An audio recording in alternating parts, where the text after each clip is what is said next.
Hello and welcome to all our viewers in Nigeria and around the world to meet the news on Global Television. We're live in the nation's capital, Abuja. I am Anthony Momodu. President Bola Ahmed Tinubu has launched the Expatriate Employment Levy EEL, a mandatory contribution imposed on organizations that employ expatriate workers in Nigeria. This was as he promised that his administration is putting measures in place to overcome the prevailing situation in the country as soon as possible.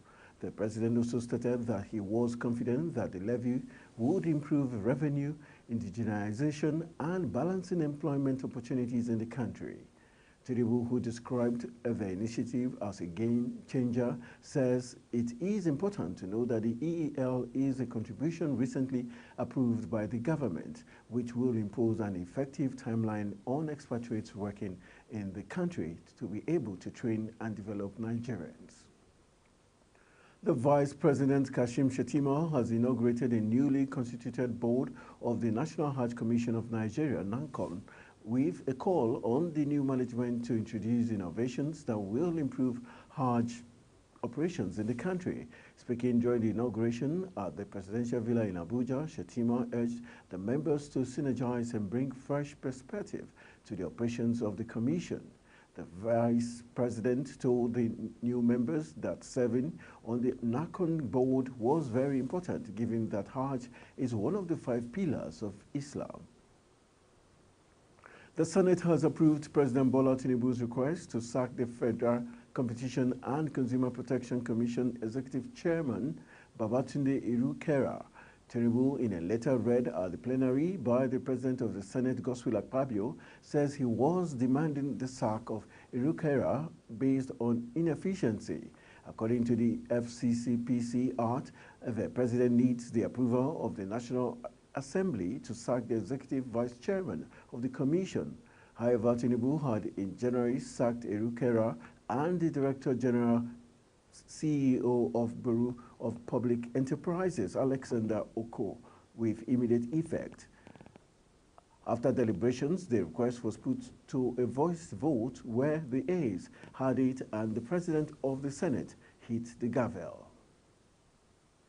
The Coordinating Minister of Health and Social Welfare, Professor Muhammad Pate, have disclosed that the federal government had enrolled about 750,000 Nigerians into the National Health Insurance Scheme. Pate started this at the 3rd edition of the Ministerial Press Briefing Series initiated by the Ministry of Information in Abuja, noting that the President Bola Tinubu's administration will unveil a comprehensive nation's healthcare system in the next 2 weeks. The briefing series was initiated to provide a platform for public officials to reel out their achievements and appraise Nigerians of the challenges of governance. The Special Advisor to the President on Health, Dr. Salma Anas Ibrahim, had in August 2023 said the federal government would provide coverage to over 15 million Nigerians, especially the vulnerable and the elderly people by 2027. The Economic Community of West African States Court of Justice awarded 2 million naira damages against the Nigerian government over the delayed trial of an alleged smuggler, Abiodun Elasomi. ECOWAS court sitting in Abuja, Nigeria's capital, pronounced that the Nigerian government violated Elasomi's rights to a timely and fair trial. The court held that Nigeria breached Article 7, subsection 1D of the African Charter on Human and People's Rights, which guarantees the right of an accused to trial within reasonable time. Elasomi, a Lagos-based trader, had dragged the Nigerian government to court in a suit. Elasomi alleged that his rights to personal liberty, dignity of the human person, presumption of innocence, and right to fair hearing were violated by the agents of the government. Counsel to Elasomi says Abubakar Marshall claimed agents of the respondent unlawfully arrested him at his home on April 2, 2021, and also took away some of his documents and money. Owerri, Anambra State Zone of the Academic Staff Union of Universities, has lamented what it described as payment of same salary to its members for the past 15 years, just as it also expressed concern that the union's engagement with both the federal and various state governments on how to reposition public universities for national development, sequel to the federal government ASU agreement of 2009, have been jettisoned by the parties involved. Owerri ASU zonal coordinator Dennis Aribodo stated this during a press conference at the Nnamdi Azikiwe University, Awka, pointing out that both the administrations of former President Muhammadu Buhari and the incumbent President Bola Ahmed Tinubu have abandoned the main element of the 2009 agreement and other lingering issues that led to the nationwide strike action of February to October 2022. Flanked by other executive members of the zonal union, Aribodo also disclosed that the academic staff in public universities have been on the same salary structure for 15 years. He therefore urged the federal government to speedily put a final closure to the renegotiation by directing the upward review of academic staff salaries in view of the economic realities and the signing of the draft agreement reached with the NIMI Breaks community. Heads of different agencies under the supervision of the Ministry of Justice have signed a performance bond with the Minister of Justice and Attorney General of the Federation, Lateef Fagbemi. The agencies under the ministry are the National Human Rights Commission, the National Drug Law Enforcement Agency, the Nigerian Institute of Advanced Legal Study, the Legal Aid Council of Nigeria, the Nigerian Law Reform Commission, and the Nigerian Copyright Commission. Others are the Council of Legal Education, the National Agency for the Prohibition of Traffic in Persons, and the Regional Center for International Commercial Agreement, amongst others. The Federal Capital Territory Administration inaugurated one of the private sector transportation schemes to provide secure and efficient mass transit in Abuja. The inauguration of the 14 high-capacity and air-conditioned buses was said to be the beginning of the transportation system designed to end the menace of robbery through the so-called one-chance syndicate in the city. Inaugurating the buses, the Mandate Secretary of the Transportation of the FCT, Ubukum Tom Nia, noted that the FCT Minister Nelson Wike had the vision of changing the narrative of the transportation system of Abuja. Nia revealed that many other private sector investors were expected to join in the effort to provide alternative sources of transportation that would be reliable and affordable. The Minister for Women Affairs, Uju Kennedy Ohaneye, has called for the establishment of the mobile courts to try sexual offenders, noting that having a special court will fast-track the prosecution. The minister stated this during a conference of commissioners of state ministries of women affairs in Abuja. The conference was organized by the Rule of Law and Anti-Corruption RULAC Phase 2 program and funded by the European Union through the International Institute for Democracy and Electoral Assistance. Ohaneye says her ministry is engaging traditional rulers to educate their subjects on the need to end violence against women and children. She disclosed that the ministry would launch an integrity group to monitor funds and grants dedicated to empowering women. The Nigerian Communications Commission has reiterated its directive to telecom operators to bar telephone subscribers not linked to their national identification numbers on or before February 28, 2024. The Executive Vice Chairman, National Communications Commission, Aminu Maida, spoke at the NCC Special Day during the 45th Kaduna International Trade Fair.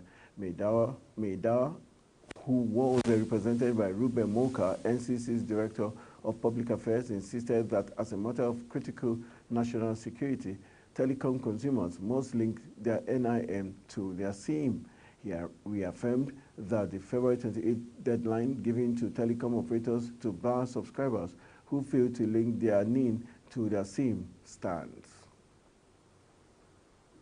The Nigerian Meteorological Agency has signed a memorandum of understanding with a United Kingdom-based weather and climate services consultancy to partner in the key areas that will lead to improved service delivery by the agency.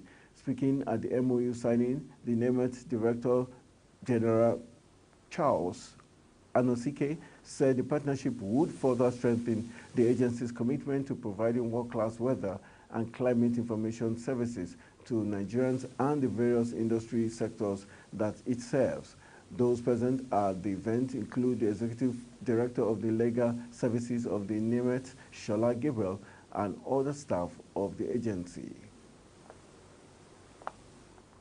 Anambra State Governor Charles Soludo has disclosed that 5 people were killed and while 26 others were rescued when a 2-story building collapsed at the Odu Igbo Market, Ochaja, Onitsha.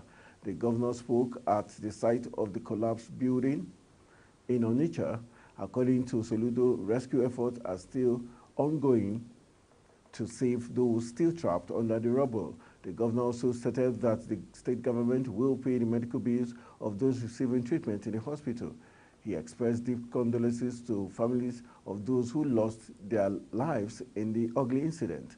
Soludo also ordered that the contractor handling the collapsed building to clear the debris at his own cost. He says the impunity of building with unapproved plans has remained one of the major problems in the state. He instructed that buildings shall only be erected in Anambra Market with approval from the State Physical Planning and his signature are fixed. The National Agency for Food and Drug Administration and Control, NAFDAC, in conjunction with the Pharmacy Council of Nigeria, PCN, has sealed 1,370 wholesale medicine outlets in Kano over their failure to relocate to the Coordinated Warehouses Center.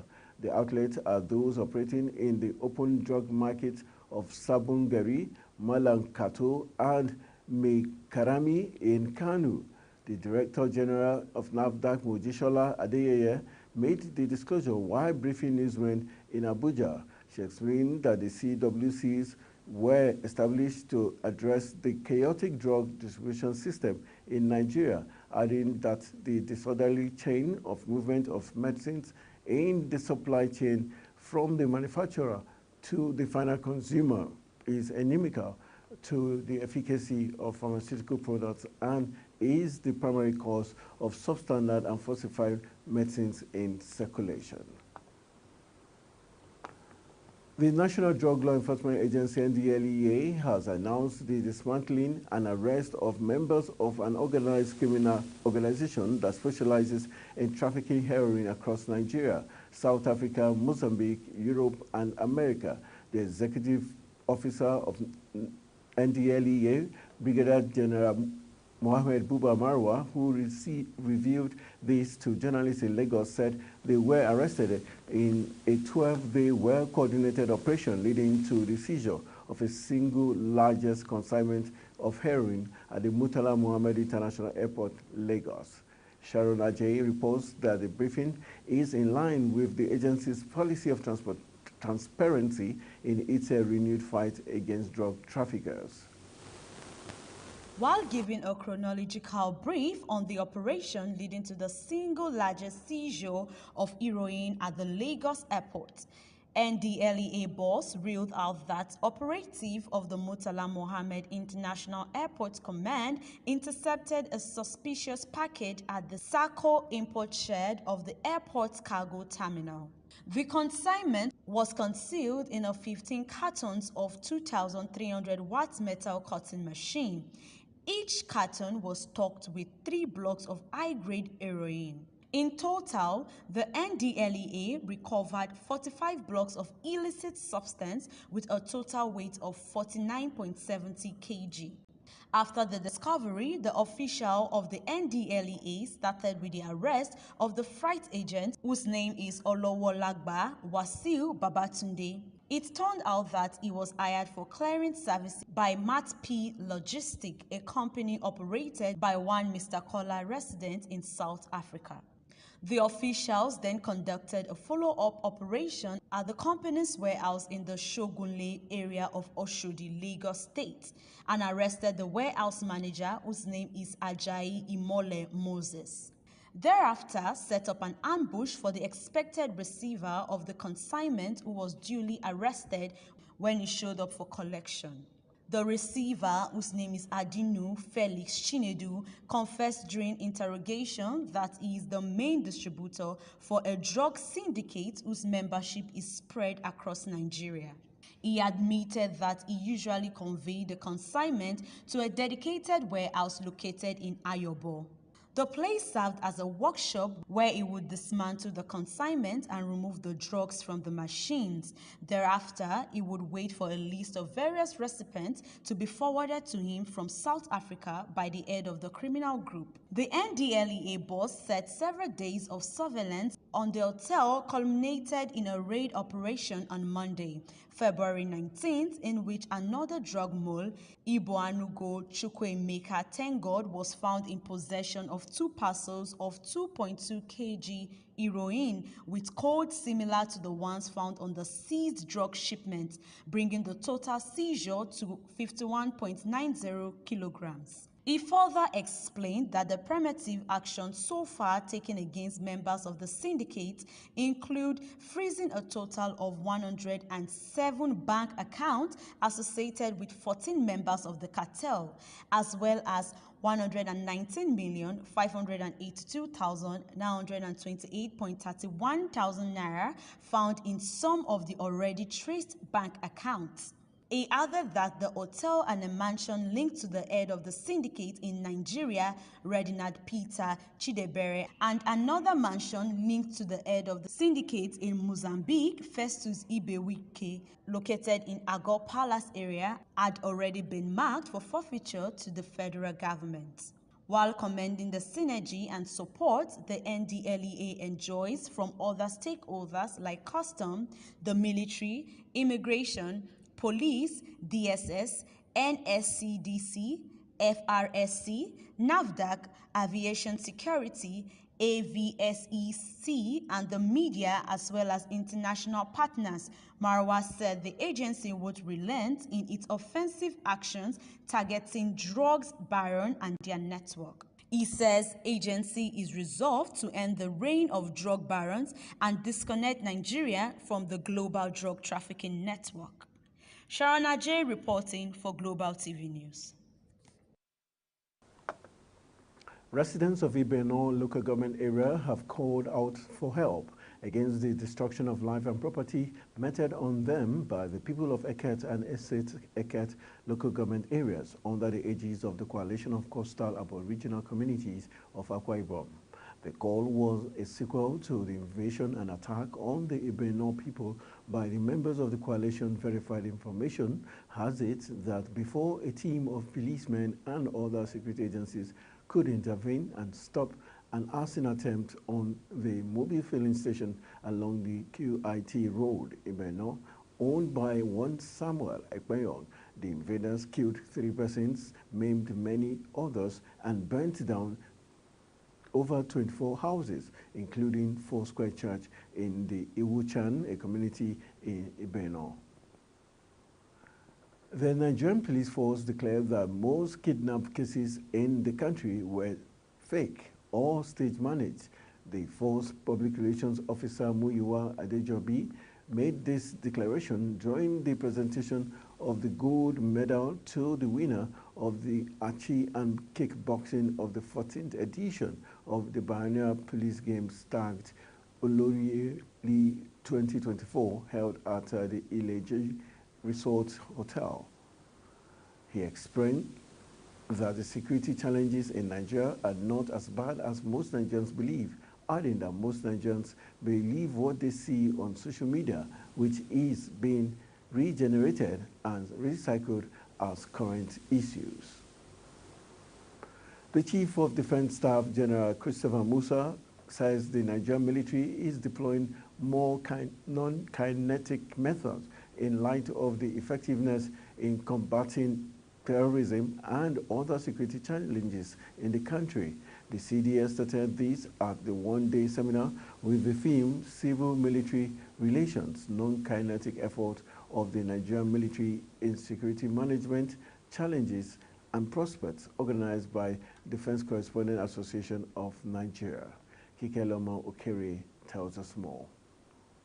The traditional notion of war relying heavily on kinetic means is gradually being relegated, and the Nigerian military now seek to possess and apply non-kinetic approach to project power, secure interests, and solve problems. Speaking at the event, the Chief of Defense Staff says Nigeria, as a diverse and complex nation, faces a mirage of security threats that demand varying attention and concerted efforts to address insurgency and terrorism, intercommunal conflict, as well as transitional organized crimes and the mirror of other security challenges.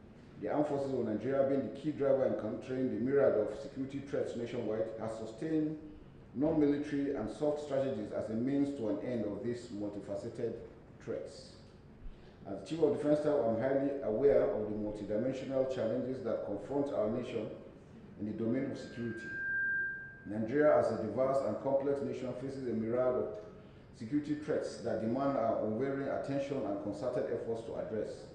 The Director General, Nigerian Army Resource Center, Major General Garba Wahab, and other stakeholders at the event says there is need to have journalists embedded by the military in its operation planning and execution, adding that embedding journalists in the planning and conduct of operation will help greatly in checking negative reports on the activities of security agencies. They therefore charge media practitioners to be patriotic in the performance of their duties and avoid reports that will be detrimental to national interest and security. In Nigeria, it is the bad story that sells, and so we tend to look for sensational stories.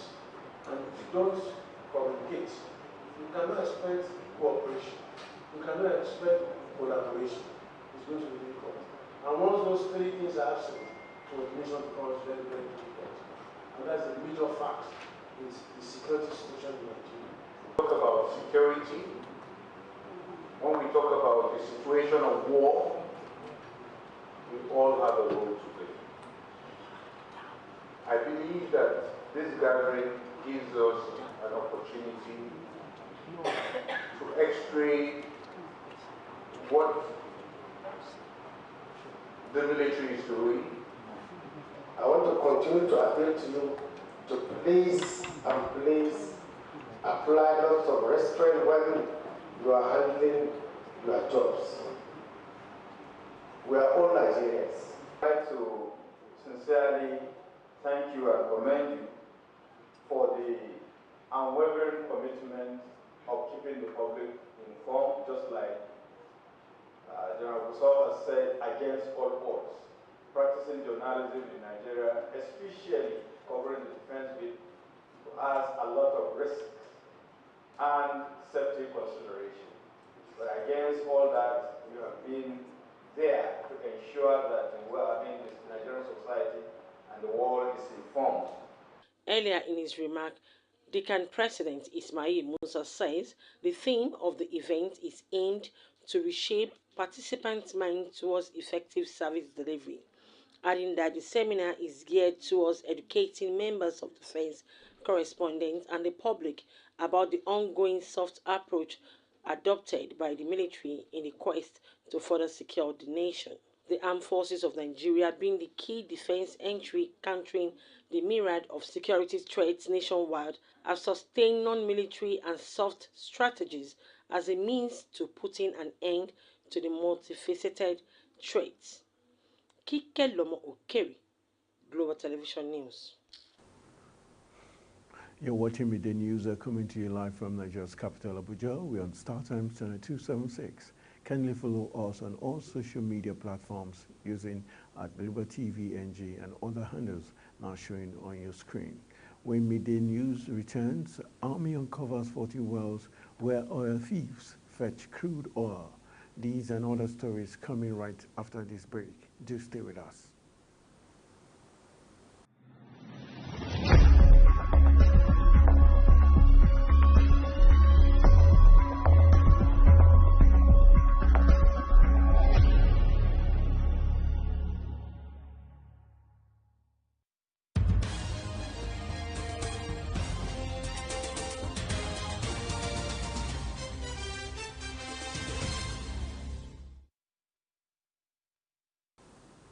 Welcome back from the break. This is Global Television bringing you live broadcast of Midday News Thank you for staying with us. On the foreign scene, Hong Kong has axed 3 major property transaction taxes in a bid to revive its depressed housing market. Finance Minister Paul Chan said in his annual budget speech, the finance hub is among the world's least affordable resident markets, but home prices reiterated last year amid high interest rates and China's economic slowdown.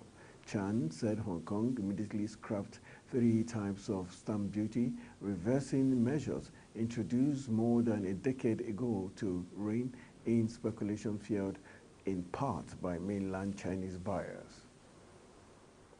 And that's how we call it a wrap on the Midday News. I am Anthony Momodio. Good afternoon.